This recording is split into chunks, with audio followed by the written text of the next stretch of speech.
Good morning to all of you. Good morning, sir. Morning, Morning, sir. sir. Good morning, sir.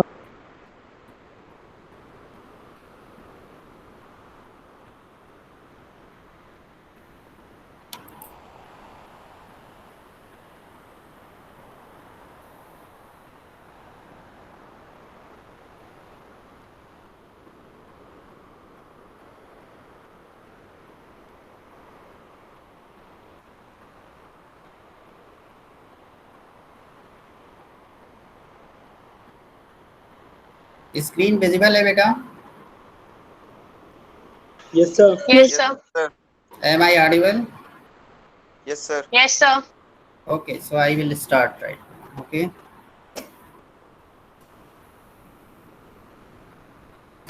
So today I will discuss about heat conduction equation. Okay. So conduction in detail we are going to discuss today. Conduction.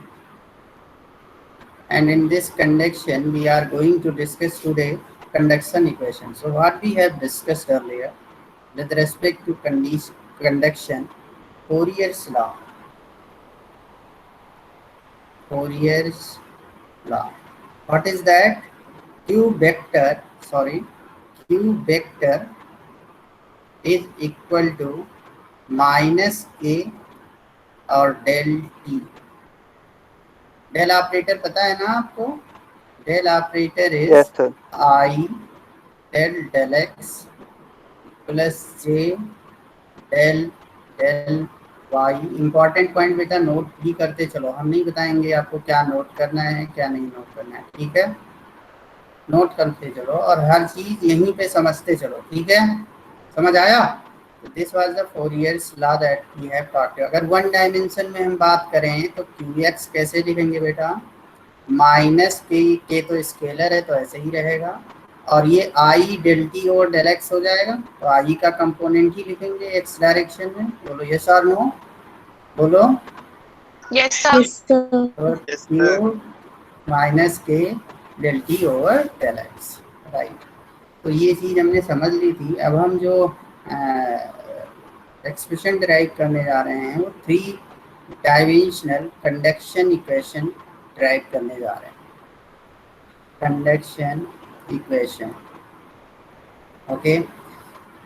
अब इस three dimensional conduction equation के लिए आपकी body का shape, तो जिसे आप heat provide कर रहे हो due to temperature difference, solid body होगी, मोस्टली स्टेशनरी होगी कंडक्शन के लिए, तो हम किसी भी शेप का ले सकते हैं. क्योंकि अगर हम कहें इस शेप का लेते हैं रेक्टेंगुलर, तो आप कहोगे सर्कुलर क्यों नहीं लिया सर? अगर हम सर्कुलर ले रहे हैं तो कोई कहेगा सर इलेक्ट्रिकल क्यों नहीं लिया? सर ये तो सारा 2D है, आप 3D क्यों नहीं लिए? मतलब इलिप्सॉइड क्यों नहीं लिए? इलिप्सॉइड समझते हो? जैसे अंडा कभी देखा है? खाया नहीं हो तो देखा तो होगा. एग को देखा है बेटा कि नहीं देखा? Yes, Sir. देखा है. Sir. Yes. Sir. तो इस शेप का क्यों नहीं लिया? तो हम कहते हैं चलो हम हम आर्बिट्री ज्योमेट्री ले लेते हैं. यहाँ पे तो कोई कंफ्यूजन नहीं होगी. बोलो, ये तो एक आर्बिट्ररी शेप है, इजंट इट? बोलो, Yes, sir. agree or not? So this is the arbitrary shape object, 3D object, solid object. चलो ऑल राइट. यहाँ पे जब हम के की बात कर रहे थे तो आपको ये समझाना चाहूँगा कि यहाँ पे जो के था, के इज द, मैंने बताया था ये थर्मोडायनामिक प्रॉपर्टी है. तो अगर के थर्मोडायनामिक प्रॉपर्टी है तो किस किस चीज़ पे डिपेंड करेगी बताओ? प्रेशर, बोलो yes. Temperature, right. Pressure temperature पे डिपेंड करेगी. और अगर हम इसी को प्रेशर और टेम्परेचर डिफरेंट पॉइंट पे डिफरेंट होगा, इसका मतलब अगर हम प्रेशर टेम्परेचर को क्लब करना चाहें तो ये पॉइंट फंक्शन होगा, मतलब रेडियस वेक्टर भी लिख सकते हैं. तो this k would be the function of position vector as well, isn't it? होगा कि नहीं होगा? दिस पोजीशन वेक्टर आप Yes, अगर sir. स्केलर फॉर्म में लिखोगे तो हम लिख देंगे एक्स वाई जी. बोलो सही है कि नहीं सही है? अब अगर अनस्टेडी स्टेट कंडीशन है, मतलब टाइम के साथ भी वेरिएशन है, तो x y z and t का भी फंक्शन हो सकता है. तो ये बातें आपको समझ में आ जानी चाहिए। अब हम यहाँ पर जब आए तो ये आपका ऑब्जेक्ट है जो हम लिए हैं। अब इस ऑब्जेक्ट में अगर हम बात करें तो ये ऑब्जेक्ट 3D में है बेटा, तो आपको प्लेन में प्रोजेक्शन टाइप दिख रहा है 2D में, बट ये क्या है, 3D ऑब्जेक्ट है आर्बिट्रेरी शेप का। तो इसकी ये पूरा रीजन है। रीजन मतलब समझती हो, रीजन का समझ, everybody understand the meaning of region? Region means volume, समझ में आया? वॉल्यूम, ऑब्जेक्ट का वॉल्यूम। तो ये पूरा रीजन मतलब ये तो एक्स वाई डायमेंशन है, और फिर जी डायरेक्शन में भी होगा, मतलब out of the plane also something coming out some material of the object. So यहाँ पे इस पूरे रीजन को हम अगर किससे एक्सप्रेस करें, किससे एक्सप्रेस करें, आर से। ठीक है, समझ आ रहा है? रीजन को आर से। तो इस रीजन को बाउंड करने वाली जो ये सरफेस है, क्लोज्ड सरफेस, उसको किससे लिखेंगे हम? एस से। लिखेंगे कि नहीं लिखेंगे, बोलो? सरफेस का फर्स्ट Yes, sir. लेटर ले लिया हमने S, and Yes, sir. Inside जो होल जो रीजन है उसे हमने किससे लिख दिया? आर से।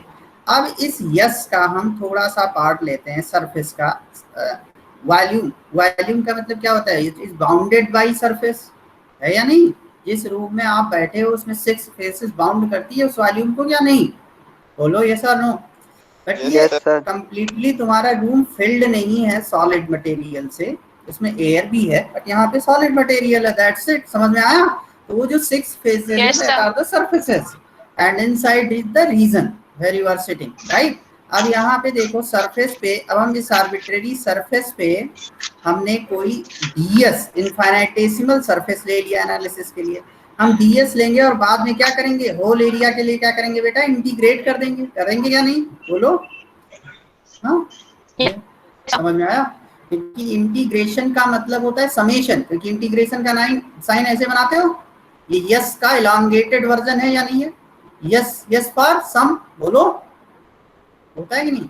और ये इंटीग्रल को डिफाइन ही करते हो लिमिट ऑफ ए सम, करते हो कि नहीं? पढ़ा होगा आपने, बोलो? है ना, स्मॉल स्मॉल स्ट्रिप में डिवाइड करके, ये सम ही है। अब हम इस बात को समझने जा रहे हैं कि ये डीएस एलिमेंट है। अब आप first law of energy balance लगाओगे, चलो हम लगा देते हैं। फर्स्ट लॉ ऑफ थर्मोडायनामिक्स क्या कहता है? तो रिकॉल करो, आप अपने school level you know first law of thermodynamics तो पढ़े होगे। जो भी heat given to the system will increase its internal energy and some part of the heat will be utilized in the work process, right? But यहाँ पे कोई work नहीं हो रहा है अगर, तो वर्क तो जीरो हो जाएगा। तो जो भी हीट आप प्रोवाइड करोगे Q, that will increase the internal energy of the system, isn't it? बोलो सही है या गलत, बोलो? yes or no? So this is your first law of thermodynamics, isn't it? अब इस first law of thermodynamics is the energy balance. Now you need to find out the Q and you need to find out the du over dt. बोलो सही बात है कि नहीं? du over dt for whole this system, whole this region. अब हम अगर इसे लिखना चाहें du over dt को, तो बेटा कैसे लिखेंगे? तो du over dt for whole the system। अब u क्या होगा ये बताओ पहले, U क्या होगा? U is the internal energy. Internal energy को आपने पढ़ा होगा, U is the internal energy, that is rho c c p, sometime you say and t, बोलो रो सी पी टी कहते हो, हमने यहाँ पे सी लिखा है इन जनरल, तो यहाँ पे रो सी टी। तो अब हम यहाँ पे लिखोगे अगर, तो अब इनफाइनेटेसिमल रीजन के लिए जो U होगा du और dt, इनफाइनेटेसिमल रीजन के लिए लिखोगे तो क्या हो जाएगा? अच्छा एक बात ये बताओ, internal energy is also function of distance, also function of position as well as time, so you will take the partial derivative. बताओ करेक्ट है कि नहीं, यस और नो? सो डी के जगह पे डेल आ जाएगा। अरे भाई कोई चीज अगर फंक्शन एक से ज्यादा का वेरिएबल का है, एक्स वाई जेड टी है, तो आप किसी डेरिवेटिव लेते हो इंडिपेंडेंट वेरिएबल के रेस्पेक्ट में, किसका? डिपेंडेंट वेरिएबल का, बोलो? तो अब इंडिपेंडेंट वेरिएबल कई सारे हैं, तो किसी एक को ही तो ले सकते हो एक टाइम में, तो बाकी को कांस्टेंट रखना पड़ेगा, यानी कि बाकी के साथ पार्शियलिटी कर रहे हो, इसका मतलब पार्शियल डेरिवेटिव। समझ आ रहा है या नहीं आ रहा है, बोलो? Yes, sir. तो Yes, अब sir. यहाँ पे जो डेल एल टी है बेटा, अब यू को हम क्या लिख देंगे? रो सी टी। अब रो सी अगर कांस्टेंट हो, समझ रहे हो, ये एजम्पशन हो गया। रो सी कांस्टेंट हो तो ये हो गया रो सी डेल टी और डेल टी। अब टेम्परेचर प्रोफाइल तो डिफरेंट पॉइंट पे डिफरेंट होगी, तो ये चीज हो गई। अब ये पूरे रीजन में इंटीग्रेट करना होगा, तभी तो डी यू और d t for whole region पाओगे। तो रीजन मतलब वॉल्यूम इंटीग्रेशन करना पड़ेगा। आर जैसे पहले बी लिखते थे ट्रिपल इंटीग्रल, वैसे ये होगा, समझ आया। इस पूरे रीजन में इंटीग्रेट करोगे इसको, और यहाँ पे किसके रिस्पेक्ट में करोगे, इनफाइनेटेसिमल रीजन डी आर। तो इनफाइनेटेसिमल रीजन, ये रीजन ले रहे हो मींस वॉल्यूम, तो इनफाइनेटेसिमल वॉल्यूम जैसे डीवी लेते थे हम, यहाँ पे डी आर कह रहे हैं उसको बस, और कोई डिफरेंस नहीं है। समझ में आया कि नहीं आया, बोलो।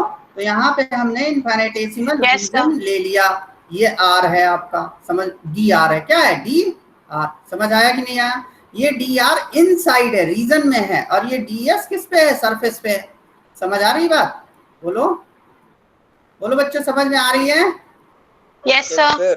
अच्छा, वेरी गुड। तो अगर आपको समझ में आ रही है, बी रेस्पॉन्सिव, डी एस ये तो सरफेस पे है, और ये डी आर किस में है, वॉल्यूम में है। समझ में आया। If I erase this part and just make it more beautiful, यहां तक किसी को अगर कोई चीज समझ में ना आई हो तो पूछ लो please, because I am driving this equation more comprehensively. Okay, so you need to understand this in full strength. यहां तक कोई चीज अगर समझ में ना आई हो बेटा तो you can ask.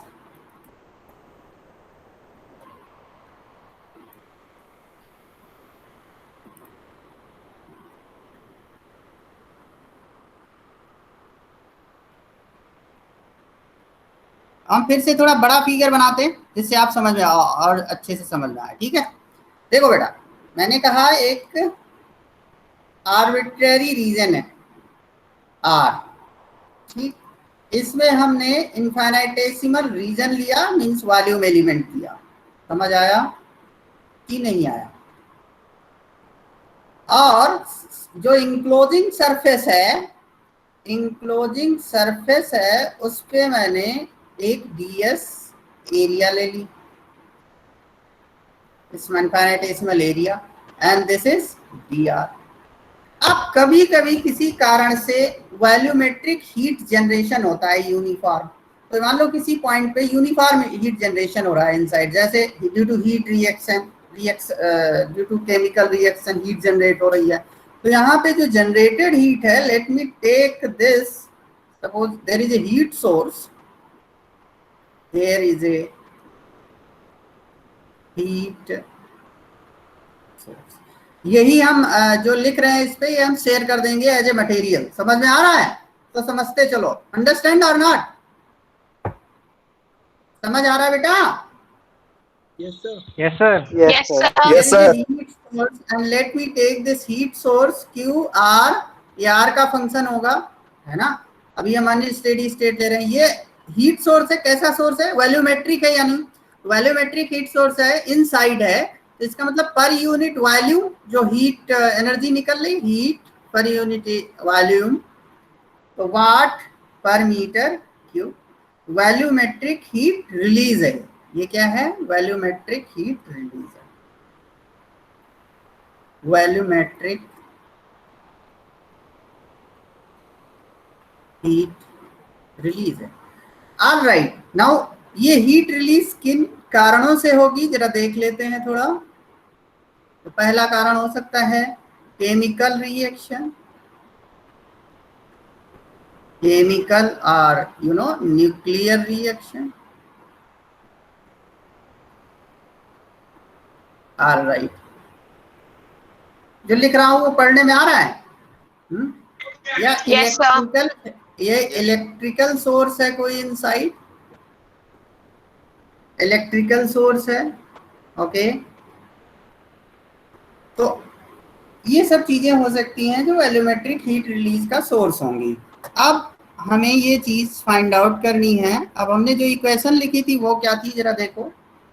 इक्वेशन जो मैंने लिखी थी that was Q is equal to du over dt। du over dt right hand side को तो हम लिखने में सक्षम हुए थे, वो क्या था, इंटीग्रल ओवर द रीजन, इससे ट्रिपल इंटीग्रल है, rho c d t over d t. All right, समझ आया? ये पार्शियल डेरिवेटिव होगा, बोला करो, बोलो। Yes, sir. होगा या नहीं होगा? हैं? Yes, sir. अभी इंटीग्रेट करोगे किसके रेस्पेक्ट में, वो भी तो लाओगे, डी आर, आर के रेस्पेक्ट। समझ आया? ये चीज हो गई। अब हम क्यू कहां से फाइंड आउट करेंगे? क्यू मींस ये क्यू क्या है? Heat added to this region that will increase the internal energy of this region. So this is nothing but the heat added to region R। समझ आया कि नहीं आया? अब बात आती है क्या कि ये क्यू कहां से फाइंड आउट करेंगे? तो यही तो कंडक्शन वगैरह आएगा। समझ आया? तो अब हीट ऐड हो रही है कैसे? एक तो वॉल्यूमेट्रिक हीट जनरेट हो रही है तो वो सिस्टम में ऐड हो रही है, और दूसरा कंडक्शन के थ्रू इस रीजन में ऐड हो रही है। समझ आया या नहीं आया? तो अब दोनों दो सोर्स हैं, तो दोनों सोर्स से हीट एडेड हम निकालते हैं। बट आप अगर देखोगे ये जो रीजन है, I will use the different colour. अब इस रीजन से हीट कंडक्टेड आउट, हीट इस सरफेस से, स्मॉल सरफेस से heat conducted out of ds, heat conducted out of ds, ये ds स्मॉल सरफेस एरिया क्या होगा बताओ? वाट्स में, इन वाट्स। मतलब कि फ्लक्स नहीं है, हम जूल पर सेकेंड ले रहे हैं। समझ आ रहे हैं? हाँ। तो अब ये बताइए मुझे कि अब माइनस के डेल टी तो होता है। अब यहाँ पे इस सरफेस एरिया पे अगर हम यूनिट नॉर्मल आउटवर्ड लें तो कैसे जाएगा? ऐसे जाएगा। यूनिट आउटवर्ड नॉर्मल वेक्टर हम ले रहे हैं n। तो आप बताओ ds कैसे लिखोगे? ds vector, surface area vector कैसे लिखोगे? ds is equal to n। ds लिख सकते हो या नहीं लिख सकते हो? बोलो। ये तो यूनिट वेक्टर है ना भाई। तो ds, the direction of ds small surface area would be outward normal. तो जो आउटवर्ड हीट कंडक्टेड है वो ये ds हो गया। अब हमने बताया ये heat conducted out of ds, ये तो अब ये एनर्जी थी, एनर्जी, और ये पर यूनिट टाइम, राइट। अब यहाँ पे heat conducted out of the system, out of the system heat conducted ds area से कितना है? अब आप लोगे तो क्या लिखोगे बेटा? तो कंडक्शन के थ्रू 3D में लिखना है तो कैसे लिखोगे? देखो आप लिखोगे माइनस के डेल टी। बताया था मैंने कि नहीं बताया था? बोलो। कुछ देर पहले बताया था 3D में यही होता है। ओके, अब ये माइनस के डेल टी और एरिया से इसे मल्टीप्लाई करना पड़ेगा क्योंकि ये वाट में है ना। तो एरिया से इसे मल्टीप्लाई करोगे क्योंकि पर सेकंड में ही लिखना है आपको। समझ आ रहा है? तो एरिया से इसे मल्टीप्लाई करोगे तो क्या आएगा? ये पर यूनिट एरिया है बट आपको जूल पर सेकंड चाहिए, वाट में हर चीज, क्योंकि ये राइट हैंड साइड du और dt भी जूल पर सेकंड में। तो यूनिट कंसिस्टेंसी से इसे एरिया से मल्टीप्लाई। एरिया इनफिनिटेसिमल एरिया कितनी है? n। बोलो ds है या नहीं है? बोलो। Yes, sir. तो ये हो गया Yes, sir. किससे? ds एरिया से हीट कंडक्टेड आउट। अब अगर heat conducted out ds area से इतना है तो होल इंक्लोजिंग सरफेस से कितना होगा? होल इंक्लोजिंग सरफेस से क्या होगा? इंटीग्रेट करना पड़ेगा कि नहीं? Over the surface. तो ये हो गया ओवर द सरफेस। समझ आ गया? बिल्कुल एकदम से ठीक है ना। अब हीट जनरेशन, अब सेकेंड टर्म क्या आएगा? Heat generation. ये टर्म जो है वो क्या है? हीट कंडक्टेड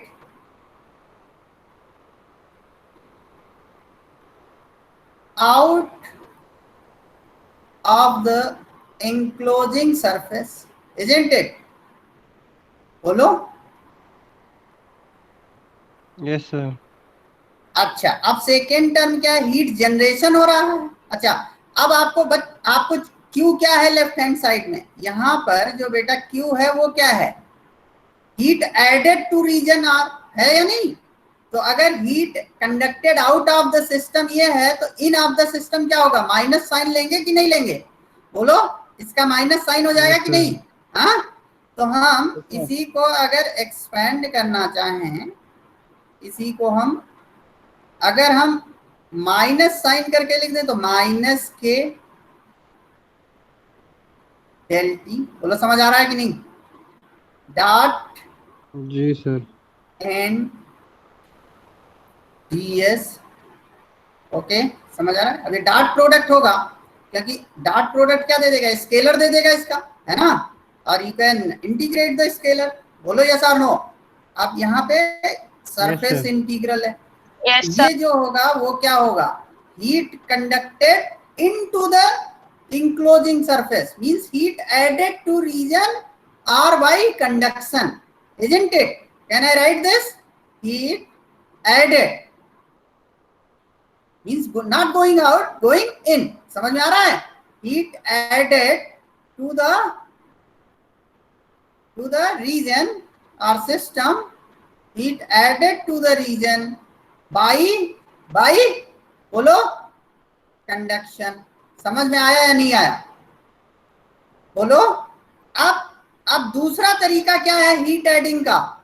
जो सोर्स है, जो हीट जनरेट करता है इनसाइड, लाइक रिएक्शन हो रही है कोई सॉलिड में, तो उससे तो हीट जनरेशन जो था ये वाट पर मीटर क्यूब में था। अगर यहाँ देखो क्यूब दिखाई दे रहा है आपको, ये चीज देखो, ये वाट पर मीटर क्यूब में था। बोलो यस और नो। अब हमें चाहिए वाट में, तो क्या करोगे? मीटर क्यूब से मल्टीप्लाई, मतलब वॉल्यूम से मल्टीप्लाई करोगे या नहीं करोगे? बोलो। तो ये पर यूनिट वॉल्यूम है क्यू आर, जो हीट जनरेशन हो रहा है। तो हीट जनरेशन अगर पर यूनिट वॉल्यूम इतना हो रहा है, पर यूनिट वॉल्यूम, तो पूरे वॉल्यूम में कितना होगा बताओ? तो हीट जनरेशन क्यू हो रहा है, क्यू आर। वेल, तो डी आर रीजन में कितना होगा? डी आर रीजन में इतना होगा, राइट? इंटीग्रेट कर दोगे ओवर द रीजन, तो क्या आ जाएगा आपका? होल रीजन में। बोलो यस और no. So this is heat added to the system. Heat, बहुत स्मार्ट वे बता रहे हैं, heat added to the system by heat source, by heat source. समझ आ रहा है कि नहीं? बोलो। अब ये चीजें हमारे पास हो गई। Heat added to the system से दो टर्म आ गए। Let me take another colour. दो टर्म आ गए हीट एडिशन के, ठीक है? और du और dt तो आपको तो पहले ही पता है ना? और इन दोनों को क्या करोगे? ऐड कर दोगे तो Q आ जाएगा, capital Q, isn't it? And then this is equal to this कर दोगे। चलो अब आगे बढ़ते हैं। First law of thermodynamics means Q, now from first law you know Q is equal to du और dt, एंड Q क्या होगा? Heat addition to the system by conduction. So S, ये हम लिख रहे हैं फर्स्ट टर्म, दिखाई दे रहा है? माइनस के, समझ रहे हैं सभी लोग या नहीं? Minus k del t. बोलो समझ आ रहा है या नहीं आ रहा है? हाँ बेटा, आ रहा है sir. Very good. Yes, sir. N d s, all right, so this you will get plus heat added to the system due to heat generating source. So this R over the region, this second term you will take, that is Q, small q. R means position vector, and dr function of position vector q, and this dr, okay, is equal to du और dt। कितना निकाले थे बेटा? ये देखो यहाँ पे इतना निकल के आया था ना, वो लिख दो। तो क्या है बेटा बताइए? Over region r rho c del T over del t d r. बोलो ये आया कि नहीं आया इक्वेशन? यस और नो? बोलो। Yes, sir. Very good. Yes, sir. तो आप बताओ, आर वाले एक साइड में हम कर लें, कर सकते हैं, और यस वाले को राइट हैंड साइड में ले जाएं। मतलब समझो, इस वाले टर्म को हम राइट हैंड साइड में ट्रांसपोज कर दें और इस वाले टर्म को लेफ्ट हैंड साइड में। तो हाउ कैन यू राइट? तो देखो कैसे लिखते हैं, हम स्टेप बाय स्टेप बता रहे हैं। So r q r d r minus rho c integral over r del T over del t, एक टाइम है स्मॉल टी है, एक capital t, d r is equal to, ये इधर माइनस साइन के साथ है तो इस साइड में जाएगा तो किस साइन किस में बदल जाएगा? प्लस में। बोलो ऐसा नो, बोलते रहो भाई। Yes sir. तो क्या होगा? माइनस के डेल टी है ना, जो आउटसाइड इंटीग्रल साइन है माइनस, वो प्लस में हो गया, ठीक है। Minus k del t dot n d s. बोलो ये चीज हो गई कि नहीं हो गई? ये ओवर सरफेस इंटीग्रल। अब कंबाइन कर लो, दोनों सरफेस इंटीग्रल है, ये दोनों वॉल्यूम इंटीग्रल है। Region means volume. Volume integral को एक साथ ले लेते हैं, आर। ओके, सो आर हो गया। ओके, तो let me right it.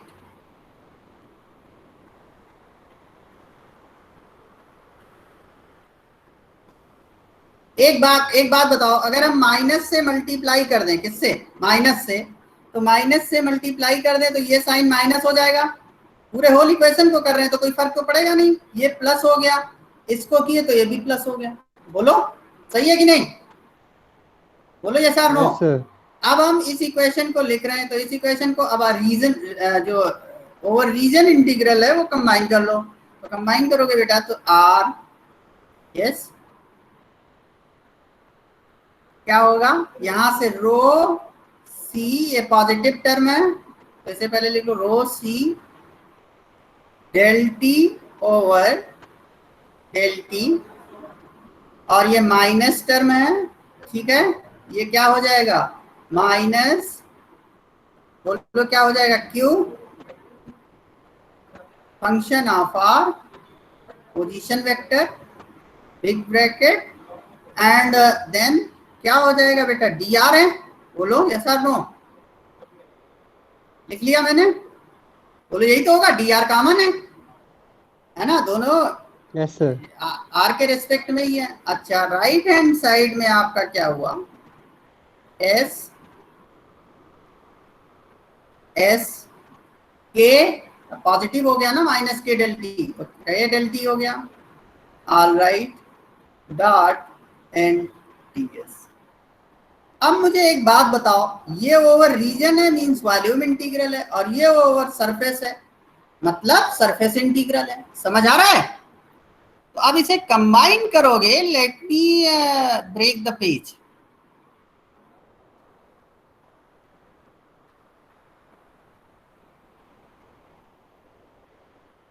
Sorry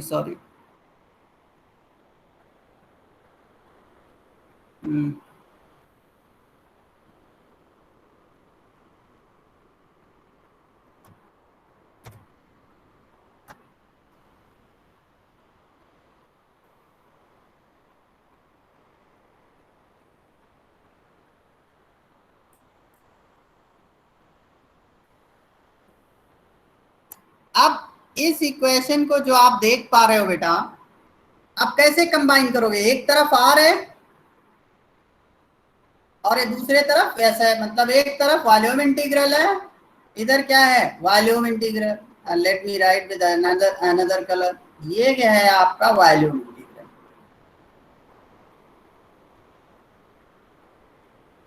और ये क्या है? Surface integral. बोलो है कि नहीं? जो इंक्लोजिंग सरफेस है।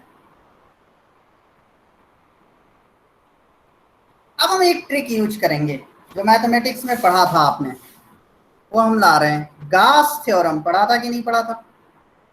बोलो, पढ़ा था कि नहीं? Yes sir. Gauss theorem. Yes sir. Yes, sir. इसका पर्पज क्या होता है मैं बता दूं आपको, ब्रीफ कर रहा हूं, this is not the course on that. Surface integral को वॉल्यूम इंटीग्रल में कन्वर्ट करता है। क्या करता है? सरफेस इंटीग्रल को किसमें कन्वर्ट करता है? वॉल्यूम इंटीग्रल में। इंटीग्रल में। सरफेस इंटीग्रल को वॉल्यूम इंटीग्रल में कन्वर्ट करता है।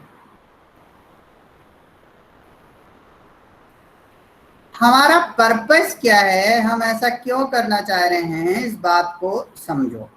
इस बात को इसलिए समझो कि अगर हम इस सरफेस इंटीग्रल को जो राइट हैंड साइड में है, अगर वॉल्यूम इंटीग्रल में कन्वर्ट कर ले गए तो फिर ये कंबाइन कर ले जाएंगे लेफ्ट हैंड राइट साइड। बोलो यस और नो?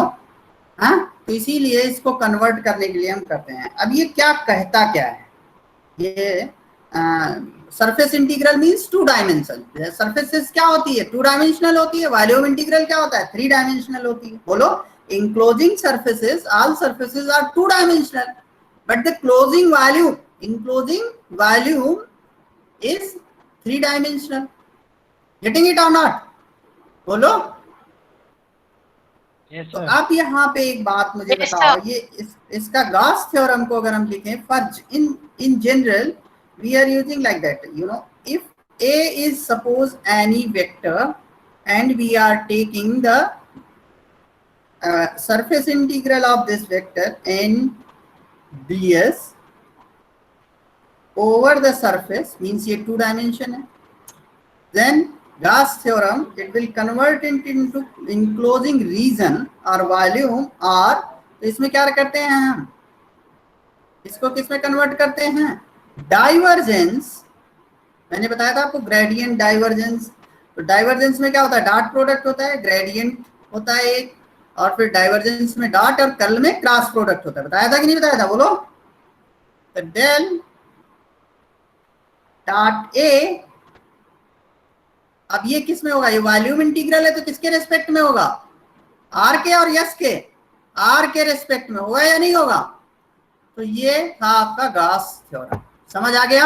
है? अब हम इसी को इम्प्लीमेंट करने जा रहे हैं। अब देखो अगर यहाँ पे ध्यान से, तो ए के जगह पे यहाँ पे क्या है बेटा? ए के जगह पे के डेल टी है या नहीं है? बोलो बोलो, है या नहीं है? Yes, sir. Yes, ए के sir. जगह पे here in place of vector A क्या है हमारे पास? अगर आप देखो right hand side of equation में के डेल टी, डेल टी तो वेक्टर होगा ही क्योंकि ये ग्रेडियंट ऑफ टी है। समझ आया? तो के डेल टी है, तो होल इक्वेशन अब यहाँ पे रख दो तो क्या आ जाएगा? एस के डेल टी रख रहे हैं, उसके जगह पे k del t and d s is equal to, अब बताओ क्या होगा? डेल तो रहेगा ही रहेगा। ऑलराइट, ए की जगह पे क्या हो जाएगा? के, बोलो, के डेल टी हो जाएगा ना? बोलते क्यों नहीं हो? देखो, समझते रहो और बोलते रहो, प्लीज रिस्पॉन्स। Yes, समझ में sir. आ रहा है? D r over the region r. All right, समझ आ गया? तो अब हम इस राइट हैंड साइड को इस वॉल्यूम इंटीग्रल में ओवर आर लिख सकते हैं कि नहीं? इस राइट हैंड साइड को, और ये ऑलरेडी आर में है, then I will be able to combine. बोलो सही बात है? तो चलो अब हम पहले इस लेफ्ट हैंड साइड को लिख लेते हैं। तो हम ऐसे बोल रहे हैं, लिखेंगे बाद में r rho c del t और del t minus q r d r. तो यही हम लिखते जा रहे हैं लेफ्ट हैंड साइड में। और राइट हैंड साइड में क्या लिख देंगे? ये जो आया है ये लिख देंगे, ठीक है? और the region through Gauss theorem. चलो लिखते हैं। Well, so in the left hand side what we will write, rho c del t over del t minus qr dr. Okay, all right, in the left hand side. और better होगा क्या कर दें हम? अच्छा ठीक है, ऐसे लिख लेते हैं। चलो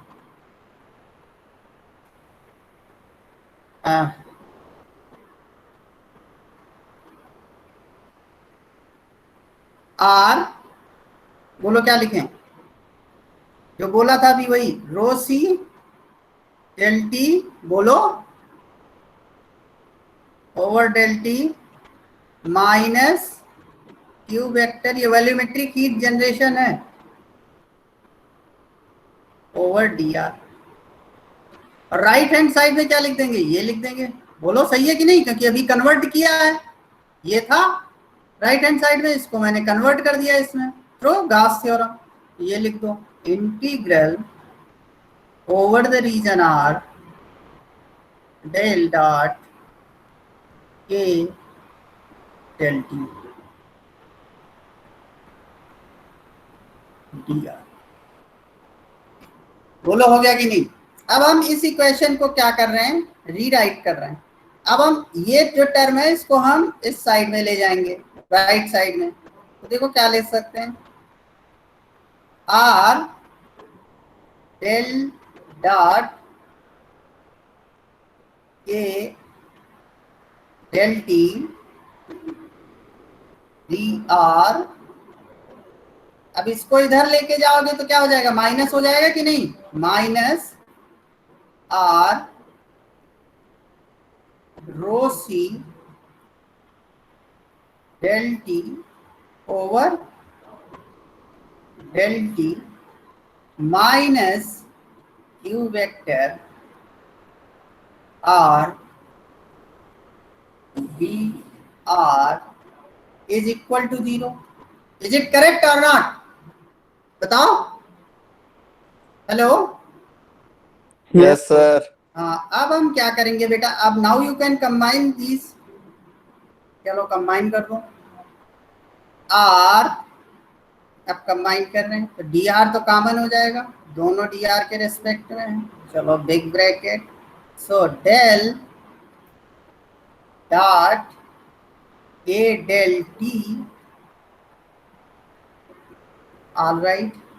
और यहां से क्या आएगा, माइनस, अभी डी आर कॉमन है तो उसे बाद में लिखेंगे, minus rho c del T over del t. और ये माइनस प्लस हो जाएगा कि नहीं, प्लस क्यू आर। बोलो यस और नो, बोलो भाई। Yes, sir. तो ये q vector function of position vector ये, और डी आर के रेस्पेक्ट में सारे हैं, तो ये इज इक्वल टू 0 लिख सकते हैं कि नहीं, बोलो। अब डी आर तो आपने इनफाइनेटेसिमली स्मॉल लिया है, स्मॉल है बट 0 नहीं है, समझ आ रहा है। अब हम एक्सप्लेन करने जा रहे हैं अनदर इंपॉर्टेंट कॉन्सेप्ट। यहाँ पे हमने डी आर इनफाइनेटेसिमली स्मॉल लिया है बट ये 0 नहीं है ना, टेंडिंग टू 0 है बट 0 नहीं है, बहुत छोटा है। अब अगर ये 0 नहीं है तो इस पूरे इंटीग्रल को 0 होने के लिए दिस इंटीग्रैंड मस्ट बी 0। बोलो होगा कि नहीं होगा। तभी तो आप कहते हो जैसे किसी का इंटीग्रल, किसी फंक्शन का इंटीग्रल अगर 0 से मल्टीप्लाई हो तो कैसे क्या हो जाएगा, मान लो dx के रेस्पेक्ट में कर रहे हो इसका इंटीग्रल, तो क्या होता है बताओ, f 0 नहीं है, जैसे यहाँ पे dr 0 नहीं हो सकता, तो यहाँ पे क्या होता है, अच्छा I will give you analogy. जैसे 0 है और dx है, dx 0 नहीं है तो क्या करते हो, कांस्टेंट आउटसाइड ले लेते हो, तो कांस्टेंट इनटू इंटीग्रल dx। तो अब इसका इंटीग्रल चाहे जो आए 0 से मल्टीप्लाई होगा तो क्या हो जाएगा, 0 हो जाएगा कि नहीं हो जाएगा, बोलो यस और no. So this integrand must be 0। तो अब Yes, हम नेक्स्ट स्टेज में लिख रहे हैं, तो डेल इंटीग्रैंड में क्या लिखा हुआ है बेटा, बताओ, del dot k del T. अभी समझो, जो लिखा है लिख रहा हूं मैं वो शेयर कर दूंगा, ठीक है, समझ आ रहा है, समझते चलो। एक एक चीज, कुछ इंपॉर्टेंट पॉइंट नोट कर लो। क्यू आर, अच्छा, माइनस रो सी, ये क्यू आर लिख दिया, ये टर्म लिख दिया और ये टर्म लिख दिया, और ये minus rho c del t और del t is equal to 0 होगा। अब हम इसको राइट हैंड साइड में ले जा सकते हैं, रो सी और डेल टी को, बोलो, तो पॉजिटिव हो जाएगा कि नहीं, वन स्टेप अहेड बता, समझ आया कि नहीं। अरे भाई ये भी माइनस करके 0 होता है ना, तो इसे पॉजिटिव ले इस साइड में ले आए। तो ये इक्वेशन है बेटा, इसे बोलते हैं हम, ये आपकी मास्टर इक्वेशन है किसकी, इसे बोलते हैं हीट कंडक्शन इक्वेशन, और कंडक्शन एक डिफ्यूजन प्रोसेस है, तो एक conduction heat diffusion equation in 3 dimension. So this is nothing but, अब ये बहुत ही जनरल सॉलिड शेप के लिए है कि नहीं है बताओ। यहाँ पे हमने कोई एज्यूम किया कि ये रेक्टेंगुलर शेप ले रहे हैं या पैरेललोपाइड ले रहे हैं या एलिप्सॉइड ले रहे हैं 3 डायमेंशन में, ऐसा कुछ कहा है? बहुत जनरल शेप के लिए। This is called heat diffusion equation in 3 dimension. Heat diffusion equation in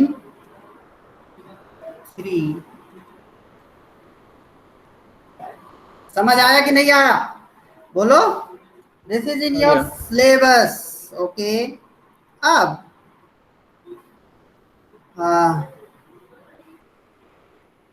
limitations क्या है? अब इसका कुछ लिमिटेशंस के तहत ही हमने इसको ड्राइव किया। So let me right it. Limitation, अभी समझ जाओगे आप सारी बातें, एक एक चीज समझा दूंगा मैं। लिमिटेशन क्या क्या है? लिमिटेशन एक नहीं है जो लिमिटेशन लिखेंगे, एस लगाओ बेटा, एस। लिमिटेशन, पहली लिमिटेशन जो मीडियम है वो हम कैसा ले रहे हैं? अच्छा बताओ, रो को कांस्टेंट लिए थे तभी तो रो और सी दोनों बाहर कर रहे हैं। बोलो, डेरिवेटिव से रो और सी तभी बाहर कर पा रहे हैं। रो कांस्टेंट का मतलब क्या है? इनकम्प्रेसिबल। कंप्रेसिबल होगा तो डेंसिटी चेंज होती रहेगी ना, कंप्रेस करते जाओगे तो इसका मतलब एजम्पशन क्या है? कंप्रेसिबल। ये भी आपने नहीं डाटा समझ लिया। बोलो, है कि नहीं है? इनकम्प्रेसिबल मीडियम है आपका, समझ आया कि नहीं? Means there is no expansion or contraction in the medium, means solid stationary medium, so incompressible medium। बोलो सही है कि नहीं? ये एजम्पशन लिया है इसको ड्राइव करते समय। सेकेंड एजम्पशन, हमने कहीं भी कन्वेक्शन अज्यूम किया है क्या? बोलो, अज्यूम किया है?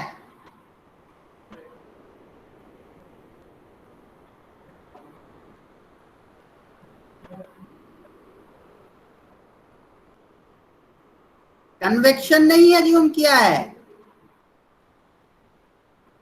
हमने स्टेशनरी मीडियम लिया है ना। कन्वेक्शन में क्या होता है? सॉलिड ऑब्जेक्ट होता है और मूविंग फ्लूइड होता है, मींस रिलेटिव वेलोसिटी होती है। But here we have not taken any relative motion in the solid object, so no convection. समझ में आया? No convection, second assumption. So under these assumptions, under these limitations, we have derived this equation. Now अब हम ये 3D में है, ये 3D में है, इसको कुछ हम सिंप्लीफाई कर सकते हैं। तो next stage is some simplification, some limitations, and next stage is some simplification.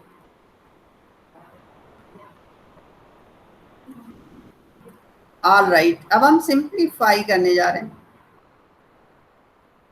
हमने k को कांस्टेंट नहीं माना है। अगर यहाँ देखो, हमने डेरिवेटिव डेल ऑपरेटर से बाहर इसे नहीं किया है। अगर k कांस्टेंट हो जाए, k मींस कंडक्टिविटी, कंडक्टिविटी कब कांस्टेंट होगी? जब टेम्परेचर वेरिएशन बहुत ज्यादा ना हो, होमोजीनियस मीडियम हो, तो k कांस्टेंट हो जाएगा। तो इफ k इज कांस्टेंट,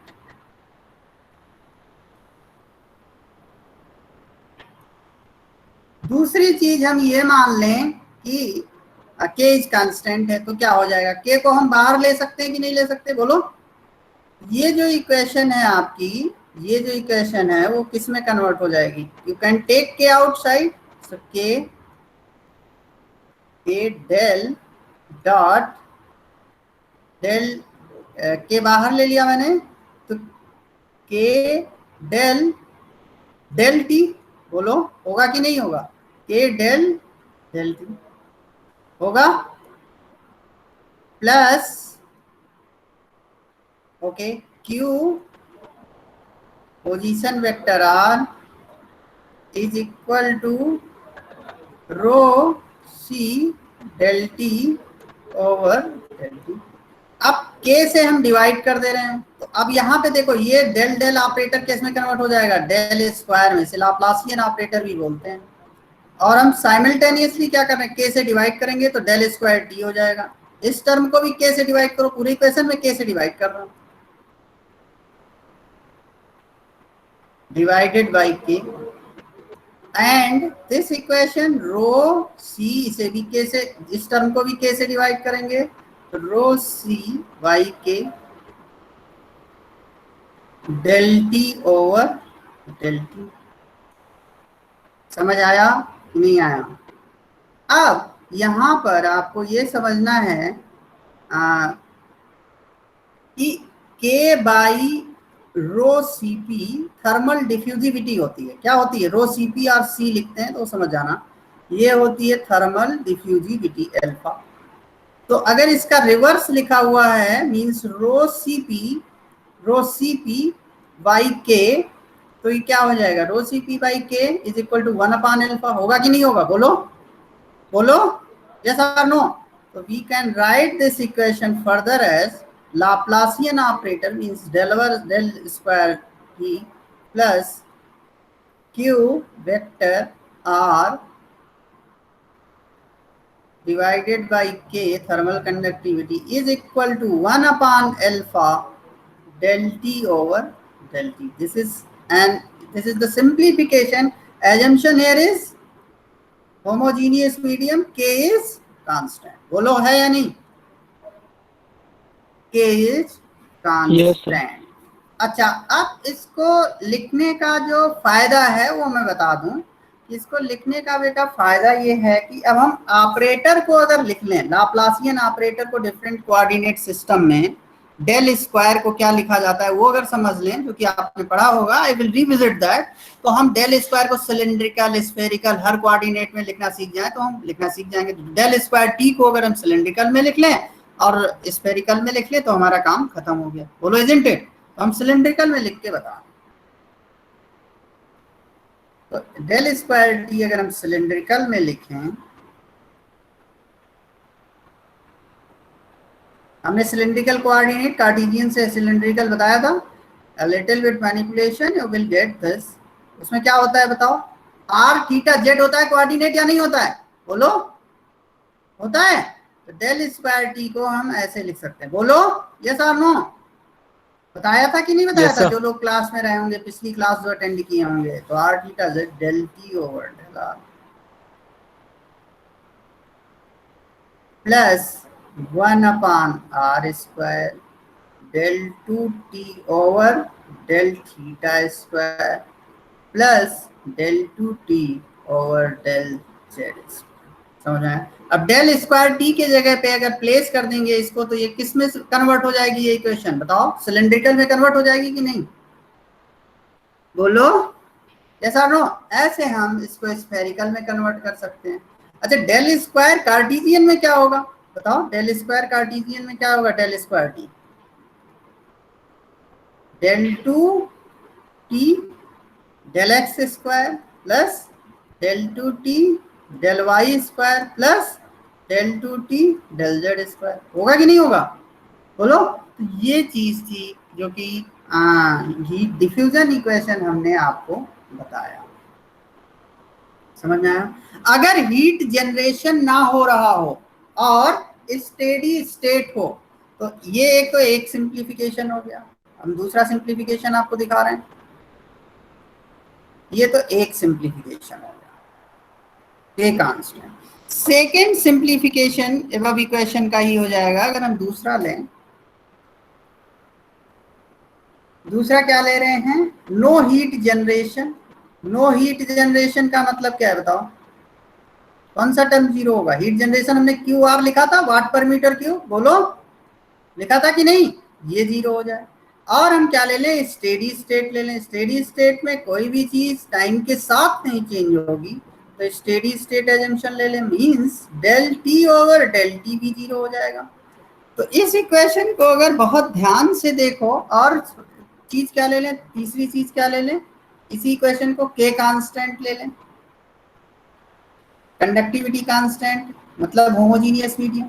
तो आप अगर बहुत ही उससे देखोगे तो यहाँ पर जो एबव इक्वेशन आई थी, मींस ये इक्वेशन जो आई थी, हमने equation in general coordinate system में क्या लिखा था? Del square t plus Q R by के is equal to 1 upon alpha del t और डेल टी। फिर हमने डेल स्क्वायर टी को डिफरेंट सिलिंड्रिकल कार्टेशियन कोऑर्डिनेट में लिख के डिफरेंट कोऑर्डिनेट सिस्टम में चेंज कर सकते हैं। तो जनरल इक्वेशन जो के कांस्टेंट होने पे आई थी वो क्या थी बताओ?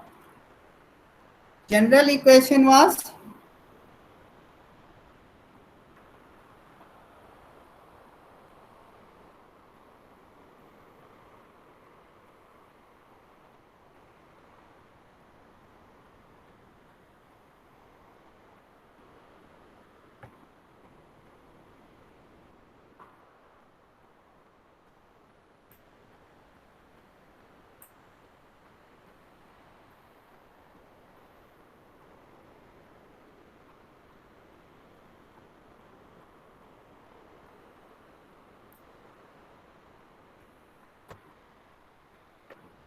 जनरल इक्वेशन वाज क्या थी बेटा बताओ?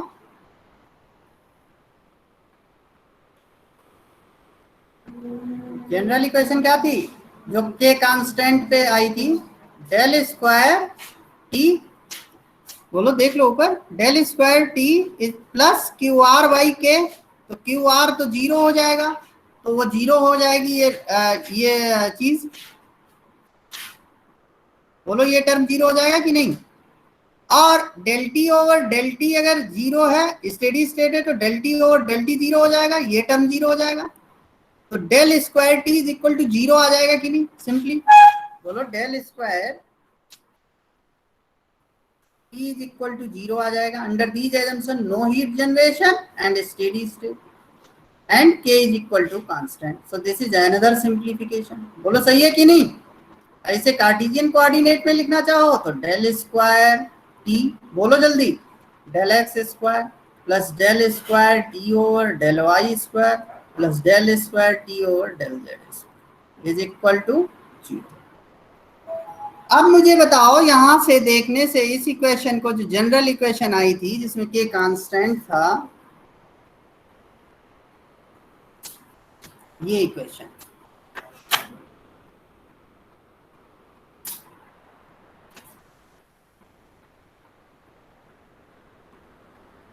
ये जो इक्वेशन आई थी, सॉरी, ये जो इक्वेशन आई थी, इस इक्वेशन में डेल स्क्वायर टी मतलब एक्स वाई जेड इसमें आ जाएगा, और यहाँ पर टी आ जाएगा। तो टी टाइम के रेस्पेक्ट में क्या चाहिए सिस्टम को, इस पूरी डिफरेंशियल इक्वेशन को सही से सॉल्व करने के लिए बताओ? टाइम के रेस्पेक्ट में इनिशियल कंडीशन चाहिए, इनिशियल कंडीशन चाहिए, तब सॉल्व कर पाओगे।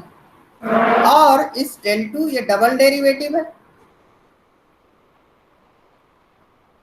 ये डबल डेरिवेटिव है, तो इसको सॉल्व करने के लिए डबल डेरिवेटिव तो एक बार इंटीग्रेट करोगे एक आर्बिट्रेरी कांस्टेंट, दो बार करोगे तो दो आर्बिट्रेरी कांस्टेंट। तो एक्स वाई जी तीनों के रेस्पेक्ट में, तो एक्स के रेस्पेक्ट में दो बाउंड्री कंडीशन, एक्स के रेस्पेक्ट में कहां से कहां तक एक्सटेंड कर रहा है, टी की क्या कंडीशन है, वाई के रेस्पेक्ट में टी की कंडीशन क्या क्या है, और जेड के रेस्पेक्ट में टी की कंडीशन क्या क्या है, वो चीजें चाहिए। तो ये कि नहीं चाहिए इसको सॉल्व करने के लिए? So boundary condition and initial condition, you will need to solve this differential equation fully. I will end my lecture here. If you have any confusion, you can ask. Any question? Hope you understood it very well. समझ आ गया बेटा? Yes, sir. Yes, sir. कोई question है क्या? बोलो, कोई question? समझ में आया अच्छे से? Yes, sir. Okay. Yes, sir. So I will finish my lecture right here. Thank you so much. See you in the next lecture. Thank you, sir. Thank you, sir. Yes, sir.